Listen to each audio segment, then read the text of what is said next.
Les thèmes centraux de ces assises axées sur les problématiques lancinantes de sécurité et de développement sont d'une pertinence incontestable dans le contexte mondial actuel.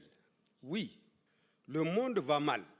Partout, on entend parler de guerre.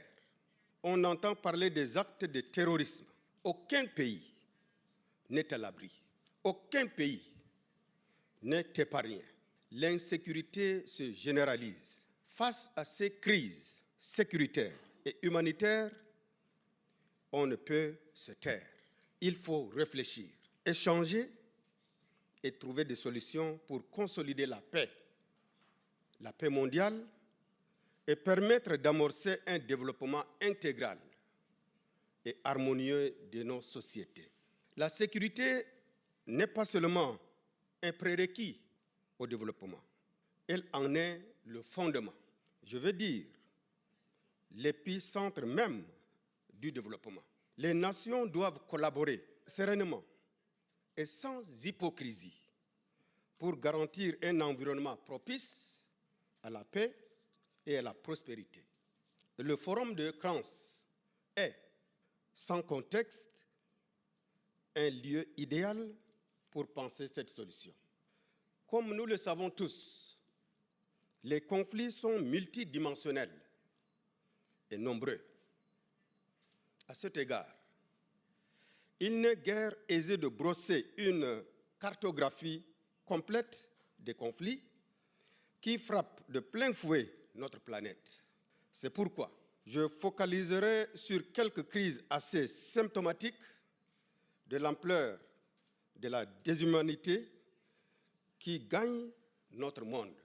Le conflit en Ukraine et ses conséquences généralisées est l'une des tragédies qui illustre l'impact dévastateur des violences sur la stabilité régionale et mondiale.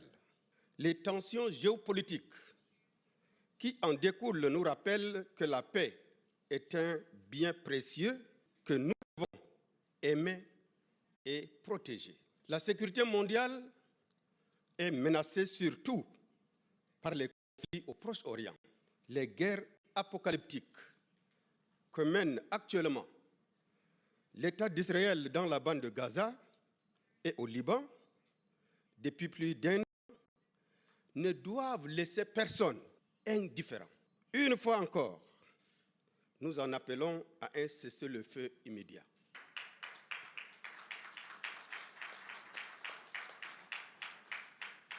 Les luttes persistantes pour la sécurité ont de répercussions considérables sur les populations civiles, exacerbant des crises humanitaires déjà critiques.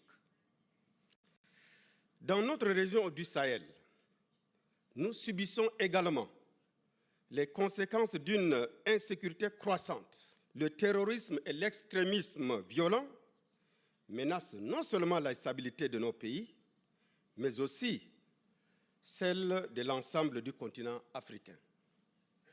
Mon pays, le Tchad, en particulier, est en première ligne dans cette lutte, affrontant seul et courageusement la nébuleuse secte Boko Haram qui tente de déstabiliser notre nation.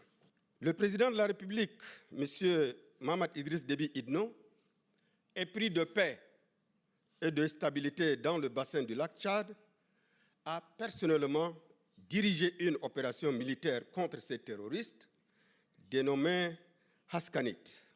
Nous déplorons la réticence des États concernés et l'absence du soutien résolu de la communauté internationale, une lutte pourtant vitale et salvatrice pour tous.